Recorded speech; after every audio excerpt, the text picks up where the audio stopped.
The U.S. has been at war ever since the first Europeans landed on this land. There is no doubt that throughout the years of battles, many of his brave men and women who have lost their lives felt that they died for a cause they most likely believed in, no matter what side you were on. I don't know about you, but personally, I can sit and listen to veterans tell me about their war stories all day long.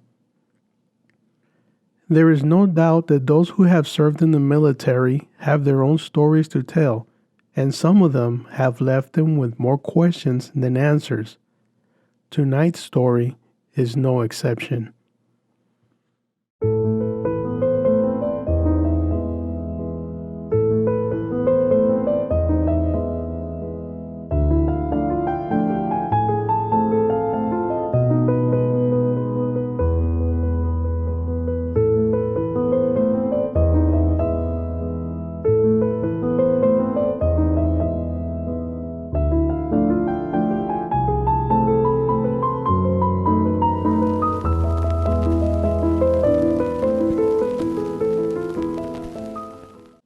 Back in 2005, while I was working construction, I met a Vietnam vet who we'll name Jay. After a few months of working together, Jay and I became really good friends.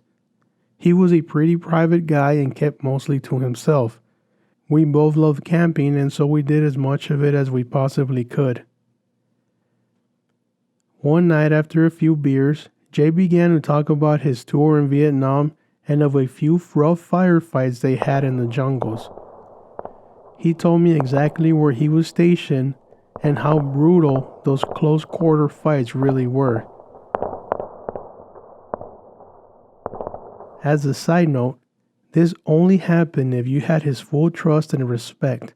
Otherwise, he would never open up about what he did while serving in the military. During the course of our conversation, Jay mentioned about two soldiers who had disappeared from camp without a trace after walking into the jungle. Upon learning about the men's disappearance, his superiors tasked him and 4 other men with tracking the disappearing soldiers and reporting back. While searching through the dense jungle for a few days, the men came across one of the missing soldiers, but they were not prepared for what they would see next. The man's body had been burnt almost to a crisp with what seemed to be some sort of liquid or acid and had a horrible stench to it. The only way they were able to identify him was because of the dog tags that hung from his neck and the uniform that was used by U.S. forces. 2 of the 5 men were ordered to return the body back to base while the other 3 continued to search for the missing soldier. After about 3 more days of searching, no trace was found of the second man, so they returned back to camp and reported what they found. A few weeks had gone by, and while out on patrol, some of the troops visited a local village who had become pretty friendly with them. Jay walked into an old hut where he and a couple of other of his guys were fed. While there, they talked to a local translator who told them a story about a few villagers who had gone missing in the forest. Jay immediately remembered about the missing soldiers, so he asked the translator to give him more information about the villagers. The man told him that 2 men and a child had gone out to fish at a local fishing hole that laid about half a mile outside of the village.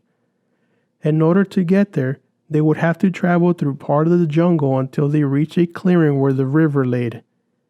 He explained that the villagers had become very afraid to go out fishing because they keep hearing loud growls coming from the trees late at night.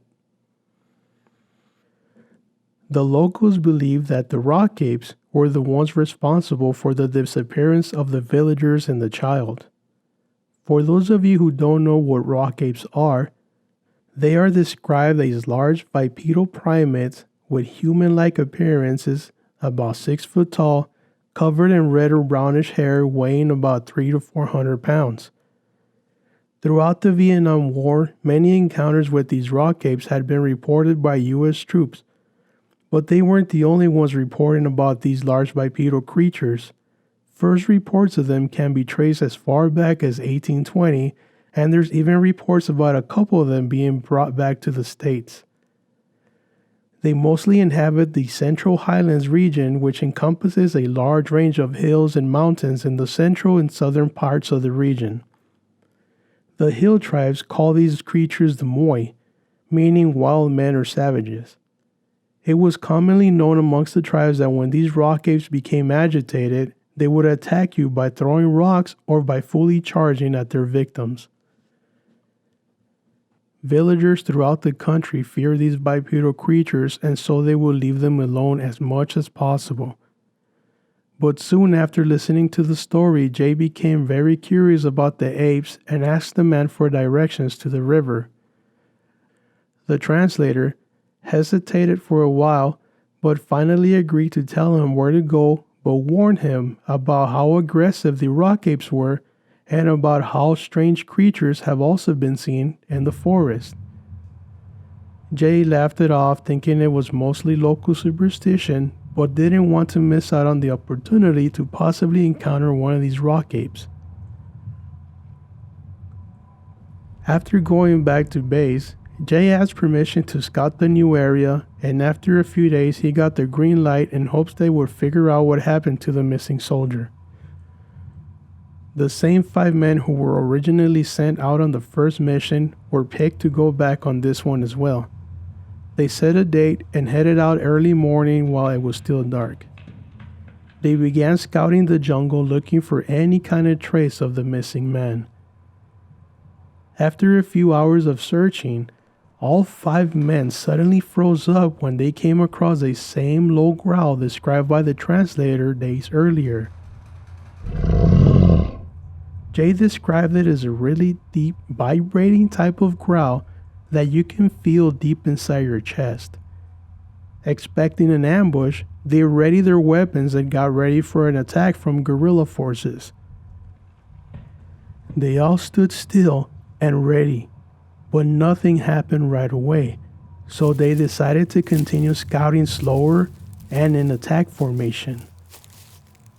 As they continued to advance, they heard a heavy scraping noise that came from behind a few trees that sat west of them. The growl got stronger, and he said you can almost see the leaves that laid on the floor vibrate. They approached with extreme caution and weapons ready. As they circled the area where the noise was coming from, they all froze with fear. What they saw was no guerrilla forces nor rock apes. What they saw next scared them shitless. Behind the tree laid an extremely large tree trunk-like thing that appeared to be breathing.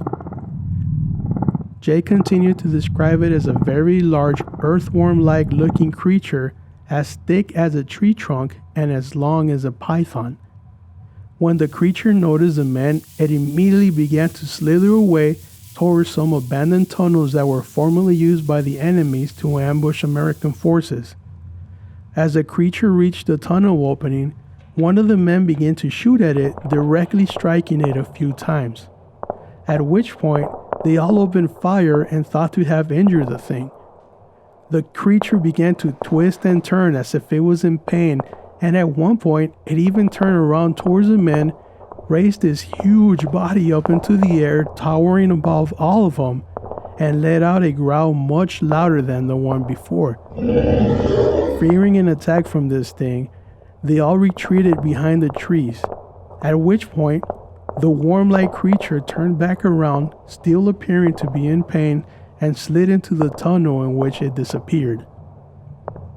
None of them dared to go inside the tunnel and chase after it. Obviously frightened and confused, all 5 of the men doubled back to base where they reported back and were debriefed. About 48 hours later, Jay was summoned to a private meeting where he was questioned several times over and over again. Not long after, what appeared to be a special forces team arrived in camp and were all sent out into the jungle. Jay doesn't know if those men were sent out to find the creature or something else, but he did mention that the new team was very unfriendly and would not associate with anyone else but themselves, and he didn't make any attempt to talk to them either. One evening, not being able to sleep, Jay was outside his tent smoking a cigarette, thinking about the crazy encounter he just had. While puffing on his third cigarette, he saw a large helicopter fly into the jungle. Of course, this was very common being that they were at war, but what was not common was what happened a few hours later. The same helicopter came back out flying out of the jungle with a very large box that resembled a giant coffin hanging below it. Upon landing, the box was then attached to a second helicopter and immediately flown off. And just like that, the new team and the giant box were gone. Nothing else was ever mentioned to him about it, and he knew better than to go asking any questions. All he knew was that he will never forget what had happened to him, and to the best of his knowledge, the second missing soldier was never found. No more details were said about this, and although I was extremely curious to know more, he told me he had already said too much and to forget about it. Jay also mentioned a story about a UFO that he encountered while living here in Nevada, but I'll leave that for another day. I try to hide my friend's identity as much as possible and will not give out any information nor exact locations or where he was stationed. The only reason I am sharing this after so many years is because Jay recently passed away and it reminded me of his story. If you would like for me to make an episode on the rock apes of Vietnam, let me know in the comment section below, and please don't forget to leave a rating and a thumbs up and share this channel with your friends. Thank you all so much for listening. Until next time, stay strange.